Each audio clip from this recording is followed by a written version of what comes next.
All right, let's talk about the psychology of sorry. We're diving into the surprisingly heavy weight behind those two little words. Okay, let me ask you something. Do you ever feel like you apologize a lot? Like for things that aren't even your fault? Maybe for just taking up space or for asking a simple question. If that sounds familiar, you are definitely not alone. And we're going to get into exactly why that is.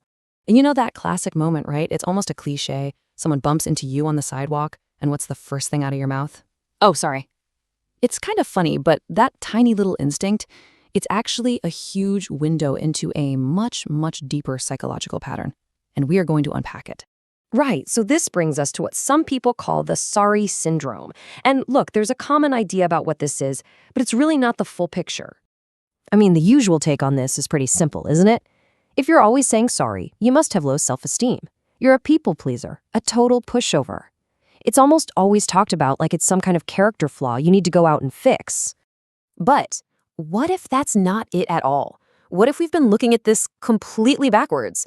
What if this habit isn't about weakness, but something else? Something way more complex and honestly a lot more fascinating. So let's dive into that. We're going to start looking at this not as a weakness, but as a seriously well-developed survival tactic.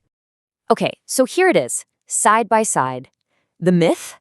Saying sorry too much is a sign of weakness, plain and simple.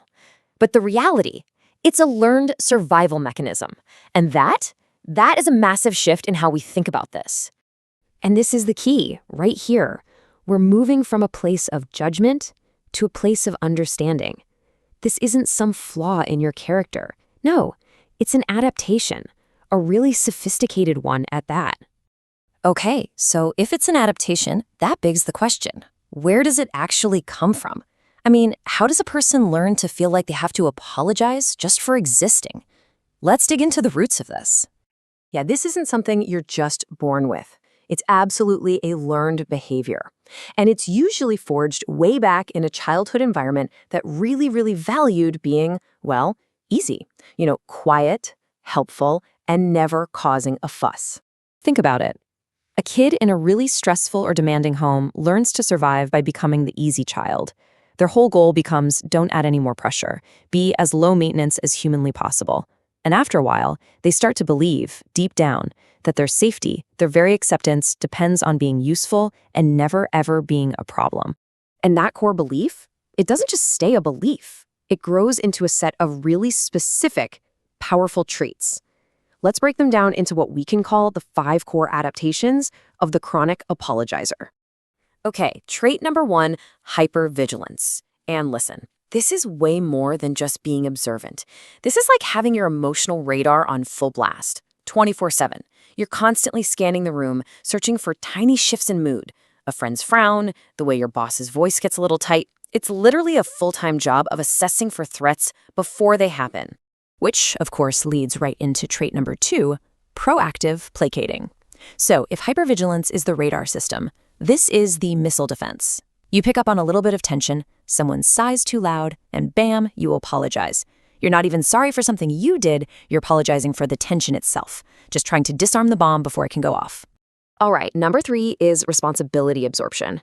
This is where you just soak up the blame for everything, even stuff that has nothing to do with you. Your coworker's in a bad mood? Oh no, what did I do? Plans get canceled? It must be my fault somehow. You become this sponge for blame because it keeps the peace and, yep, reinforces that identity as the easy one.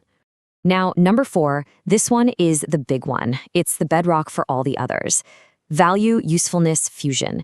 This is the core gut-level belief that your worth as a human being isn't just a given. Nope, it's conditional. It is directly tied to how useful you are, how helpful you are, how little of a burden you are. So for you, not being useful feels like risking everything. Rejection, abandonment, it feels dangerous. And finally, number 5. All of this just boils down to conflict aversion.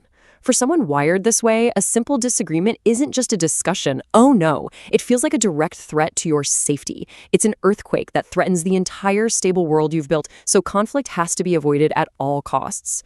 So when you see it all laid out like that, how can we look at that little word sorry the same way again?